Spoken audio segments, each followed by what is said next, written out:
की छुट्टियों में दादाजी के पास घूमने आया बालक उछलते कूदते दादाजी के पास पहुंचा और बड़े गर्व से बोला कि दादाजी, जब मैं बड़ा हो जाऊंगा तब मैं एक सफल आदमी बनूंगा। क्या आप सफल होने के कुछ उपाय बता सकते हैं? दादाजी हाँ में सर हिला दिया और बिना कुछ कहे लड़के का हाथ पकड़ा और उसे करीब की पौधशाला ले गए। वहां जाकर दादाजी ने 2 छोटे छोटे पौधे खरीदे और घर वापस आ गए। वापस आकर उन्होंने एक पौधा घर के बाहर लगा दिया और दूसरा पौधा गमले में लगाकर घर के अंदर रख दिया। अब आपको क्या लगता है कि इन दोनों पौधों में से भविष्य में कौन सा पौधा अधिक सफल होगा? दादाजी ने लड़के से पूछा। लड़का कुछ समय तक सोचते रहा और फिर बोला, घर के अंदर वाला पौधा ज़्यादा सफल होगा क्योंकि वो हर एक खतरे से सुरक्षित है, जबकि बाहर वाले पौधे को तेज धूप, आंधी, पानी और जानवरों से भी खतरा है। दादाजी बोले, चलो देखते हैं आगे क्या होता है, और वह अखबार उठाकर पढ़ने लगे। दादाजी दोनों पौधों पर ज़्यादा ध्यान देते रहे और समय बीतता गया।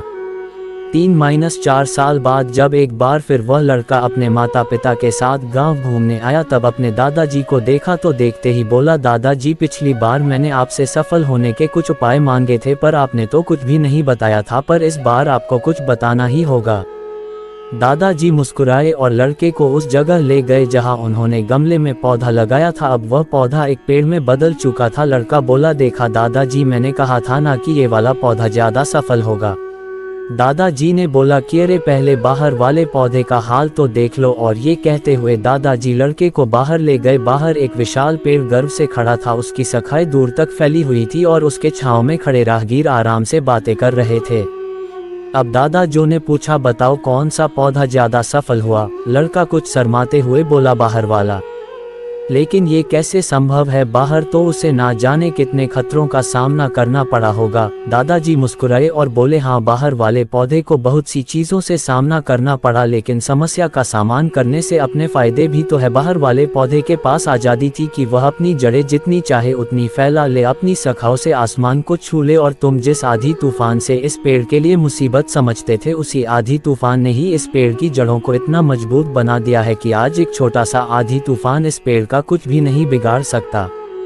बेटे, अब जो मैं तुम्हें बताने वाला हूँ उसे अगर तुमने अपने अंदर बैठा लिया तो तुम जिंदगी में जो कुछ भी करोगे उसमें सफल हो जाओगे। उन्होंने बोला कि अगर तुमने जीवन भर सिर्फ अच्छी विकल्पों को ही चुनते रहोगे तो तुम कभी भी उतने सफल नहीं हो पाओगे जितनी तुम्हारी क्षमता है, लेकिन अगर तुम तमाम खतरों के बावजूद इस दुनिया का सामना करने के लिए तैयार हो तो तुम्हारे लिए कोई भी लक्ष्य हासिल करना असंभव नहीं है।